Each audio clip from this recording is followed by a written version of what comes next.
Hello, bonjour tout le monde, bienvenue dans cette nouvelle petite vidéo que j'ai décidé de faire vraiment à la dernière minute. Ça fait un petit moment que je pensais à la faire et là je suis toute seule à l'appartement, donc je me suis dit let's go. Ça fait juste 1 heure que je suis levée, mais si vous regardez les vlogs vous êtes habitués à cette face de personne un peu fatiguée et pas maquillée. Bref, cette vidéo vient remplacer en fait 2 vlogs que vous ne verrez pas parce que c'est sûr que je ferai jamais de montage de ces vlogs là. Un vlog que j'ai filmé en novembre et un vlog que j'ai filmé en décembre, parce que c'est vrai que si vous voyez un petit peu mes dernières vidéos, j'étais pas mal retournée à un schéma de vlog mensuel parce que j'aime bien ce format là, sauf que j'ai pas le temps de faire du montage, donc filmer ça va, mais après il faut que je me tape tous les rushs, tout ce que j'ai filmé, que je trie, que je fasse le montage et ça prend du temps et j'ai pas le temps pour ça.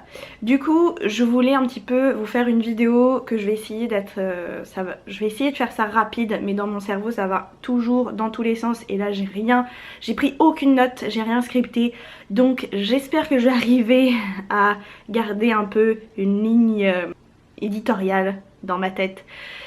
Non, ça arrivera pas, c'est sûr, parce que mon cerveau fonctionne de telle manière que ça va toujours dans tous les sens et que je ferme jamais les parenthèses, mais on va quand même essayer. Et je veux aussi faire en sorte que cette vidéo me demande pas beaucoup de montage pour que je puisse la sortir rapidement. Au moment où je filme cette vidéo, on est le 20 janvier, il y a quelques jours c'était mon anniversaire, j'ai eu 31 ans, youpi, je suis officiellement genre rentrée, c'est bon, dans la trentaine, je suis comme rentrée dans le club là. Je peux plus en sortir. Mais honnêtement ça change rien, ça change vraiment pas grand chose à ma vie, si ce n'est que certaines deadlines que je m'étais mis dans ma vie personnelle arrivent un peu proches, et donc il faut qu'il y ait certaines choses qui s'accélèrent dans le projet. Un projet qui s'est drôlement accéléré et qui est officiel maintenant, c'est que je suis chef d'entreprise. C'est officiel, depuis le 3 janvier, mon entreprise, j'ai fait l'immatriculation, tout ça, mon site internet est en ligne, il est déjà en ligne depuis un moment, mais voilà, c'est officiel. J'ai même commencé à avoir des articles dans les journaux. Peut-être je pourrais mettre un petit insert rapide. Je voulais vous faire cette petite vidéo pour vous résumer un peu tout le parcours dans la création d'entreprise, parce que j'en ai parlé dans les derniers vlogs et ça s'est jamais vraiment terminé, et donc je voulais vous faire une petite vidéo un peu concise et tout ça pour que vous ayez un peu une idée de tout le parcours. Ceci étant dit, évidemment c'est pas tout le monde qui quand on crée une entreprise va faire tout ce que j'ai fait. Il y a des gens pour qui c'est beaucoup plus rapide, il y a des gens pour qui c'est beaucoup plus long, parce que ça va dépendre aussi du métier, ça va dépendre de si vous avez besoin de beaucoup de matériel, si vous avez besoin d'un local, ça va dépendre aussi de votre statut, si vous êtes en entreprise individuelle comme c'est le cas pour moi, ou si vous êtes plutôt en société. Société ça peut être aussi plus compliqué, surtout si vous avez des collaborateurs, en fait vous créez pas votre société tout seul, si vous êtes plusieurs personnes, enfin bref. Évidemment pour tout ce qui est micro-entrepreneur, donc là je vais parler de micro-entrepreneur, c'est anciennement auto-entrepreneur, maintenant on dit micro-entreprise. Évidemment pour ces gens là, vu que c'est censé être une activité un peu restreinte, parce que tu es restreint dans le chiffre d'affaires que tu peux faire sur une année, les formalités pour se mettre en micro-entrepreneur sont plus simples, et vous n'avez pas nécessairement besoin de faire tout ce que j'ai fait moi, même si je pense que ça peut aider quand même. Donc pour vous faire un petit résumé rapide, et pour tous ceux qui débarqueraient, qui sauraient pas de quoi je parle, je vais vous parler de tout ce qui s'est passé depuis juin 2021 jusqu'à maintenant. Donc en juin 2021, j'ai eu mon diplôme de BTS en aménagement paysager mention éco-jardin, que j'ai fait donc en Bretagne, au nord de Rest, dans une petite ville qui s'appelle Combourg, et c'était super bien, les formateurs étaient très cool. Je pense que j'en ai déjà parlé un peu dans les vidéos précédentes, donc je vais pas trop revenir là-dessus.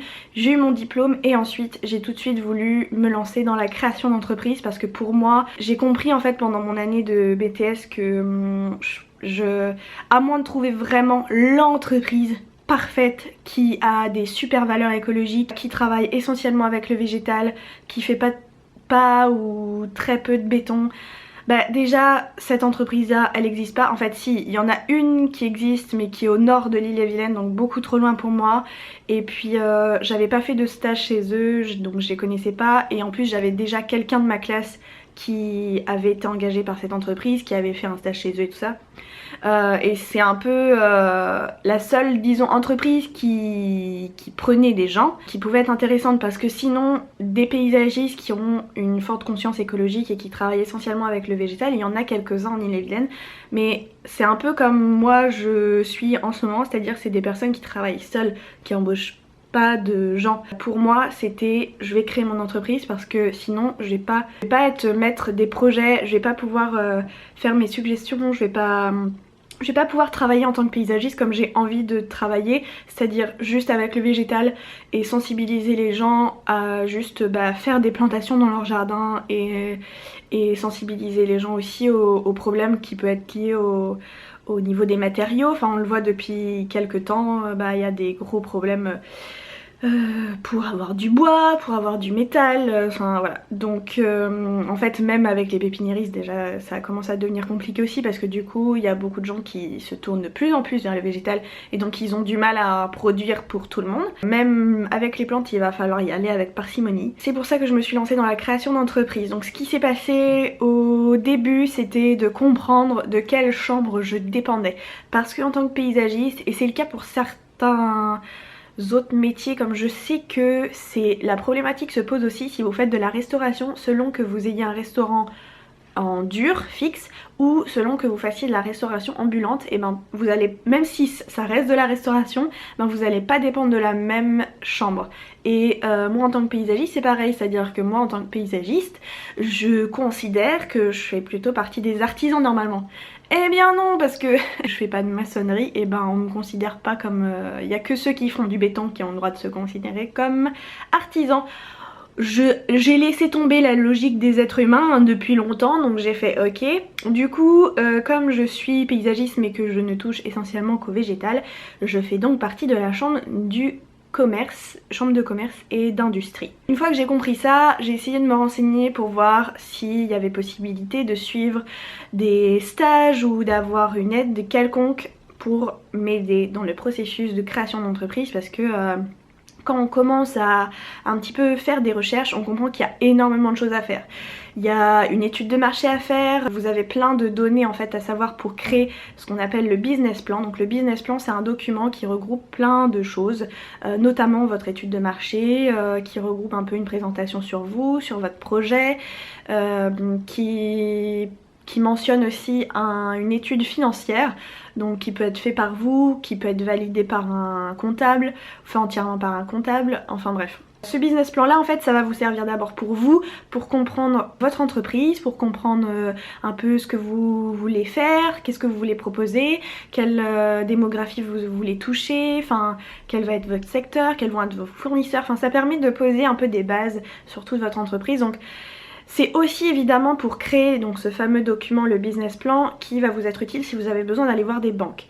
Mais même si vous n'avez pas besoin de voir de banque, moi je vous conseille de le faire parce que ça met plein de choses en place et ça permet de vous y voir plus clair en fait dans tout votre projet d'entreprise. Donc j'avais besoin d'aide, donc j'ai été voir un petit peu plein de trucs d'associations. Vous avez l'ADI qui peut aider, la BGE, vous pouvez demander à Pôle emploi.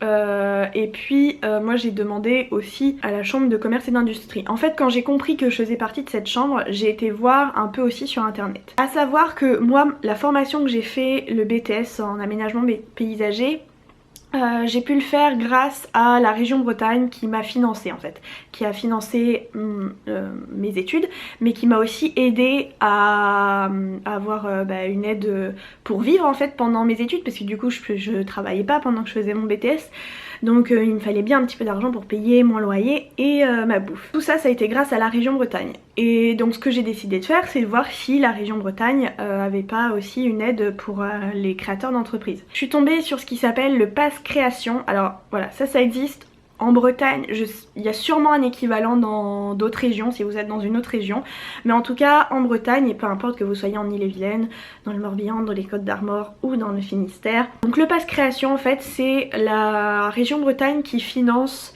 une aide individuelle.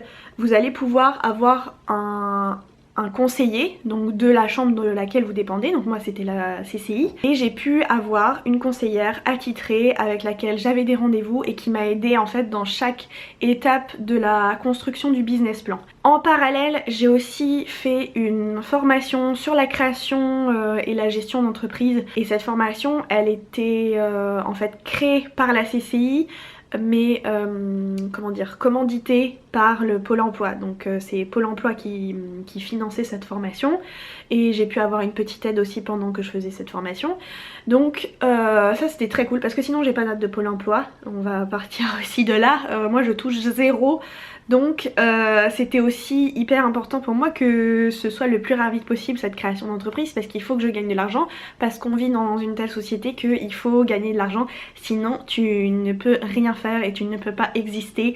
C'est super, vivement qu'on parte dans un nuage de fumée. On va essayer de rester positif dans cette vidéo. Donc j'ai fait cette formation là aussi que je conseille parce que on apprend plein de trucs. Alors moi évidemment toute la partie sur l'étude de marché, quand j'ai fait cette formation là, j'avais déjà fini mon étude de marché, j'avais commencé à rédiger mon business plan, donc j'étais déjà un peu avancée, mais ça m'a permis de comprendre plein de trucs au niveau de la compta, et ça, croyez-moi, c'est super. C'était pas quelque chose de simple pour moi, je pense que c'est pas simple pour beaucoup de personnes, mais ça a permis de débloquer plein de trucs. Puis c'est aussi important, même si vous prenez un comptable, c'est important de comprendre quand même les choses, et comprendre les documents, comprendre ce que vous allez devoir donner comme information à votre comptable, et puis juste comprendre comment ça fonctionne. Et aussi parce que moi sur le long terme, je sais que je vais pas passer ma vie à payer un comptable super cher à l'année, et potentiellement plus tard j'aimerais beaucoup le faire moi, parce que dans le fond c'est pas si compliqué. Il y a des choses qui sont compliquées, mais tout n'est pas compliqué, donc il y a des choses que j'aimerais plus tard pouvoir faire par moi-même. Si vous créez votre entreprise, je vous conseille de faire une formation comme ça, Pôle emploi en finance plein, et si vous êtes inscrit à Pôle emploi, et ben vous avez le droit de participer à ce genre de formation. Donc vraiment faites pas l'impasse là-dessus. Moi au début je voulais faire l'impasse parce que je voulais que le processus aille vite, mais en fait je suis contente d'avoir pris quand même ce temps de formation parce que ça m'a appris plein de trucs sur la compta, sur le marketing aussi, super important, et par rapport à la communication et tout. Donc et par rapport à tout ce qu'il peut y avoir aussi autour d'une entreprise, des assurances, l'URSSAF ou dans mon cas la MSA, tout ce qui va être cotisation sociale. Et évidemment là tu comprends que quand tu es chef d'entreprise, tu gagnes pas tant de l'argent pour toi, mais plus pour tous les autres organismes à qui tu vas devoir donner ton argent. Pour revenir à nos moutons, une fois que j'ai fait ce stage là, donc financé par Pôle emploi sur la création d'entreprise, quand j'ai eu fini, moi mon but c'était de finir la rédaction de mon business plan pour pouvoir aller voir les banques. Grâce au pass création et à l'aide et au suivi individualisé que j'avais avec ma conseillère à la CCI, j'ai pu avoir un rendez-vous avec un comptable, donc qui a vérifié un petit peu ce que j'avais fait, et ça m'a permis de revoir un peu mon étude financière et corriger certaines choses. J'ai pu avoir un rendez-vous avec un banquier, donc pour faire une sorte d'entraînement, puisque moi dans ma création d'entreprise j'avais besoin de demander un petit prêt. En toute transparence, j'ai demandé un prêt de 8 000 €, c'est essentiellement pour l'achat du matériel en fait, enfin des outils. C'est surtout pour l'achat d'outils et aussi pour avoir un petit peu de trésorerie de départ, pour pouvoir me verser un petit peu d'argent, même si c'est sûr que les premiers mois je vais pas me verser un salaire maximum, mais pouvoir me verser un petit peu d'argent les premiers mois tant que voilà, il n'y aura pas de rentrée d'argent. Une fois tout ça fait, j'ai eu mon dernier rendez-vous avec ma conseillère, je sais plus trop quand, avant les vacances de Noël je pense. À ce moment-là, j'avais déjà un rendez-vous avec une banquière, donc pour ma demande de prêt et tout ça. J'ai fait ma demande de prêt, ça a été un peu long, d'autant que c'est tombé un peu pendant les vacances de Noël, donc évidemment ça ralentit les choses. Les vacances de Noël et la période des vacances d'été, c'est là où si vous avez des projets, il va falloir être patient. J'ai fait ma demande de prêt a été acceptée, mais ensuite c'est beaucoup de papiers à remplir. Finalement j'ai fait ma demande d'immatriculation au 3 janvier. Pourquoi je l'ai fait au début d'année?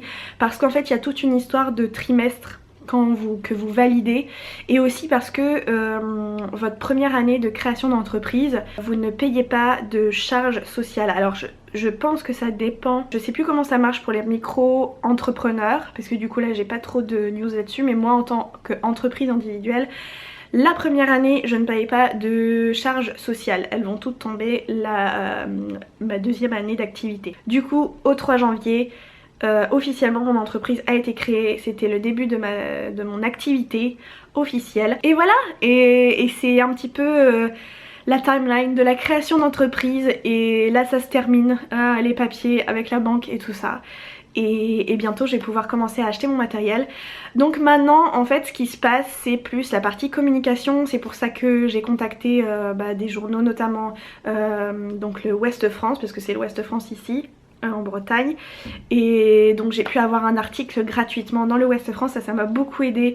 Il y a plein de gens qui ont été voir mon site, enfin le jour de la publication il y a eu un gros pic sur mon site internet et il y a des gens qui ont commencé à me contacter. Donc j'ai des premiers rendez-vous, des gens qui me contactent, qui aiment ma façon de voir les choses et ma façon de penser le jardin. Et donc voilà, je commence à avoir des premiers clients. J'espère que ça va bien se passer pour les prochains mois.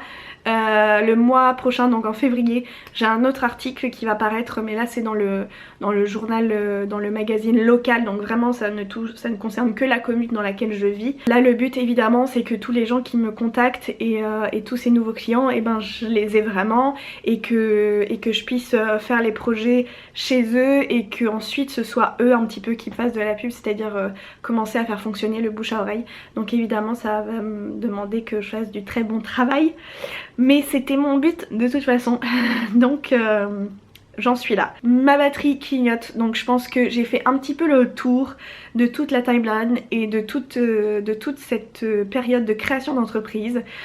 Pour moi c'est vraiment une nouvelle étape. Ça veut aussi dire évidemment que moi je vais me concentrer sur mon entreprise, parce que c'est avec ça que je vais pouvoir vivre. Les vidéos sur YouTube ça m'a jamais rien fait gagner. Même si c'est le fun et que j'ai quand même envie de continuer à en faire, j'en ferai un petit peu comme c'est le cas maintenant, c'est-à-dire au compte-gouttes. Ceci étant dit, il y a des vidéos là prochainement que j'ai envie de faire qui vont revenir un petit peu à ce que la chaîne était avant, c'est-à-dire vous parler de choses que j'aime, notamment une vidéo sur mon top 10 de jeux de société. Cette vidéo j'ai envie de la tourner bientôt, mais... Bref, c'est la fin de cette vidéo, je termine ça un peu abruptement. Si vous avez des questions sur la création d'entreprise, n'hésitez pas à m'écrire ça en commentaire, je me ferai un plaisir de répondre. Merci d'avoir regardé cette vidéo jusqu'au bout, et je vous dis potentiellement à bientôt, peut-être si j'ai le temps de faire du montage. Ciao!